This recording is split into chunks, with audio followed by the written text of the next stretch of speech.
Hi guys, welcome back to Spaceboy by David Walliams. I'm going to read maybe the next two chapters, but we'll see how we go.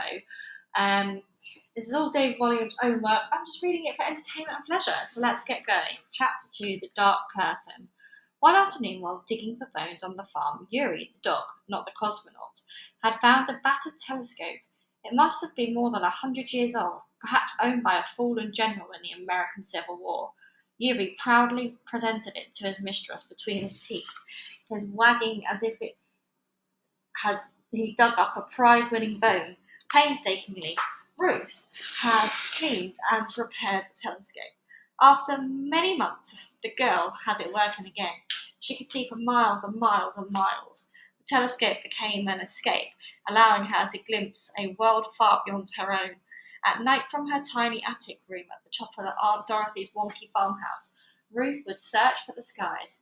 The dark curtain that hung over the earth at night mesmerized her. With one eye glued to the end of the telescope, Ruth spotted flashing lights, shooting stars, flying shapes, unexpected shadows, and much, much more. Soon she knew the pattern of the stars in the night sky better than the features of her own face. Each night, when she couldn't keep her eyes open for a moment longer, Ruth would collapse into bed and dream the same dream. A dream in which she'd leave her cruel world behind and blast off into space in a rocket ship. Woof! Shooting high into the sky above the ostrich farm, Ruth would wave goodbye to her wicked Aunt Dorothy with a grin. Then she and her dog Yuri would zoom through the solar system. Whiz! They would sail past Mars, Jupiter, Saturn, Uranus, and Neptune. Next, they would zoom out of the solar system and explore more of our galaxy, the Milky Way. In the Milky Way, our sun is only one billion of stars, some of them the centers of their own solar systems. In turn, the Milky Way is just one of billions of galaxies in the universe. The universe itself is forever expanding, so there would be an infinity of space to explore. A packed lunch was essential. So now, in her room, looking at the UFO through the telescope, Ruth wondered if this was a dream. She pinched herself. Ouch! She cried. No, this was really happening. A UFO on fire really was hurtling through the sky. Now it was so near that Yuri could see it too. He bounded off the girl's bed, peered out of the window, and began barking furiously. Woof, woof, woof! Shush, Yuri, whispered Ruth. You'll wake up Aunt Dorothy. It was past midnight, and the lady would be sleeping in the room directly beneath them. Woof, woof, woof! Shush! You stay there, Yuri, she whispered. I need to get a closer look at this thing. The dog shook his head warily as Ruth clambered out of the wonky window at the front of the farmhouse. She was clutching her aunt's ancient box camera and that she had hidden under her bed for just an occasion. Ruth had found the camera gathering dust on a high shelf and figured it was right to borrow it. The girl was not stupid. She knew the old lady would say no, so Ruth figured it was best not to ask her at all. Simple. Within moments, Ruth had scrambled onto the roof, clutching the camera. Like every part of the farmhouse, the roof was all wonky, and she was wearing her pajamas and no shoes. One false move and she could plunge to the ground. What's more, it was a long way down. Determined to get better view of the spacecraft, Ruth climbed to the highest point of the roof, the wonky chimney stack. She grabbed hold of it to steady herself. Disaster struck. A chunk of stone broke off in her hand. Crunch! Ruth wobbled on her feet, toppling over. Wow! Chapter 3, Flying Saucer on Fire. Desperately, Ruth waved her arms in the air like an ostrich attempting to take off. She gripped onto the roof with her toes. She'd always had monkey feet. Her parents had been poor, so poor that they'd never had enough money to buy her shoes. Over time, her feet got good at gripping. Phew, she exclaimed. She was still alive. From the roof of the farmhouse, Ruth could see for miles in every direction. Vast squares of golden wheat stretched out as far as the eye could see, save for the odd clump of trees of farm buildings. With her free hand, Ruth fumbled with her aunt's ancient camera. Now the UFO was zooming straight towards her. Whiz! Ruth's heart pounded in her chest. Baboom! Baboom! Baboom! This was thrilling and terrifying in equal measure. She brought the camera up to her eye and spun the lens to focus. Whirr! The image sharpened into view. Ruth gulped. This wasn't just a UFO, this was a flying saucer. She had seen flying saucers on the covers of comic books she'd never owned on posters and for films she'd never had the pleasure of seeing. She was too poor for such luxuries of life. However, now, she knew one thing. Flying saucers were not of this planet. It was an alien spacecraft. Inside that thing was a visitor from another world. The flying saucer was a battered metal circle that spun terrific speed. On top of its spinning circle was a pod, like an upside-down glass bowl. In that pod was a mysterious figure in a silver spacesuit with a tall helmet. He must have had a really long head. Scary. With her hands shaking in fear, Ruth just couldn't click the button to take a photograph. Now it was too late. The flying saucer on fire had hurtled over her. Whoosh! The underside of the spacecraft skimmed the chimney stack. Woof! It sent shards of bone exploding into the air. Bang! One of them struck Ruth on the head. Clunk! Knocking her over in an instant. Thump! Aunt Dorothy's antique camera slipped out of her hands. Clank! It tumbled down the slope of the roof. Clank, clink, clink, clank.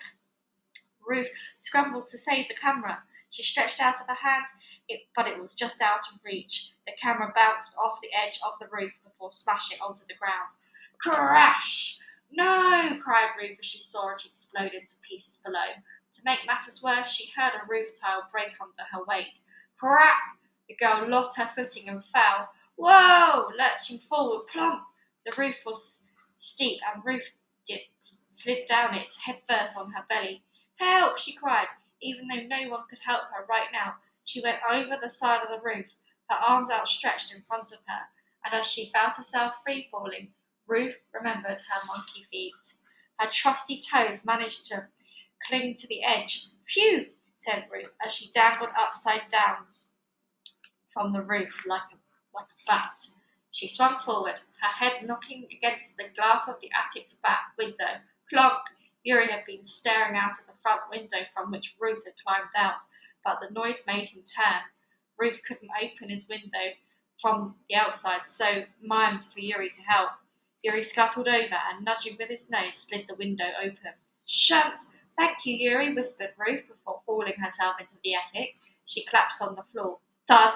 Relieved that its mistress was alive, the dog began a frenzied licking of Ruth's face. Slurp, slurp, slurp. All right, Yuri, good boy, Ruth, said Ruth, gently guiding Yuri's head and his rough tongue away. She scrambled to her feet and looked out of the window through which she had just climbed in. In the distance, she saw the flying saucer crash land in the furthest field of the farm. Slam! A huge cloud of dust hurled into the air. Whoosh!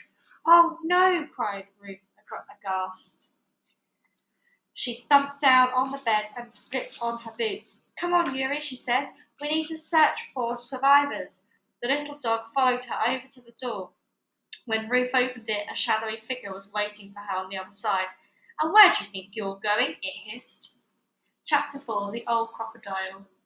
Nowhere, said Ruth, shifting uneasy in the attic doorway. Don't lie to me, Ruth, the voice thundered. Aunt Dorothy had a special way of saying the girl's name. It was never Ruth, it was Ruth. When she was being told off, Ruth!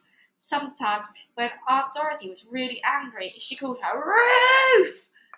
It's true, I'm going nowhere, said Ruth. Although this statement might be true in the broader sense of Ruth's life, it wasn't true right now. You can't be going nowhere. She must be going somewhere, sneered Aunt Dorothy. She looked like a crocodile and snapped like one too. Here's a picture of her as well, so I'll read the labels.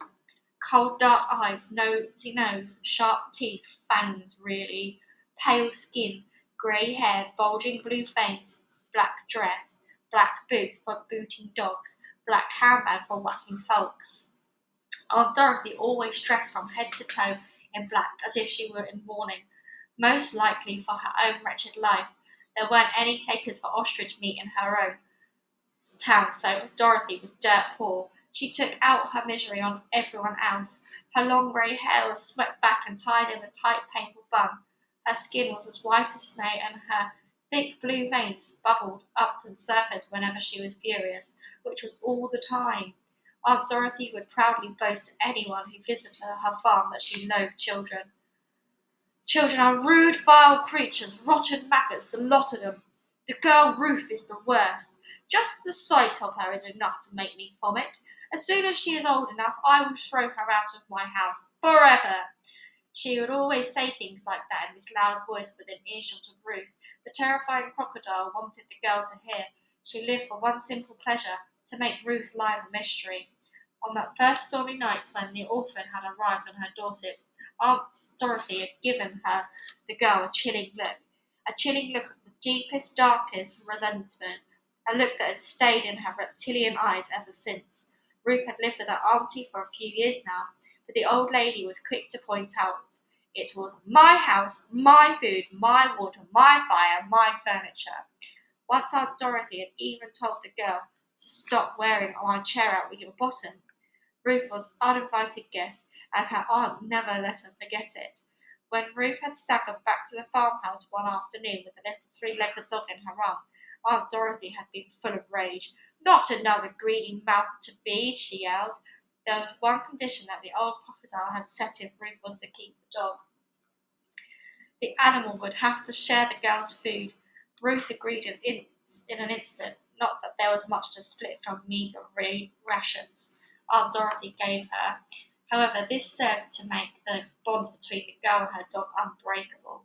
Yuri never left Ruth's sight, not least because Aunt Dorothy used to boot up Yuri up the bottom whenever he was out of Ruth's sight.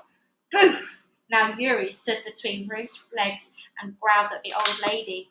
"Grrr! Shut up, doggy!" shouted Aunt Dorothy, "or you will feel the force of my boot on your bottom." Yuri whimpered and scampered back into the shadows. Then Aunt Dorothy fixed her cold, dead eyes on Ruth. "Well," she demanded, "I can wait all night for an answer. Where are you going, Ruth?" Okay, I'm going to stop there, guys. Chapter 5 is called A Sea of Crumpled Paper. I'll hopefully read that another time. Okay, guys, thank you so much for listening again. Looking forward to getting you the next few chapters. But until the next time, bye, guys.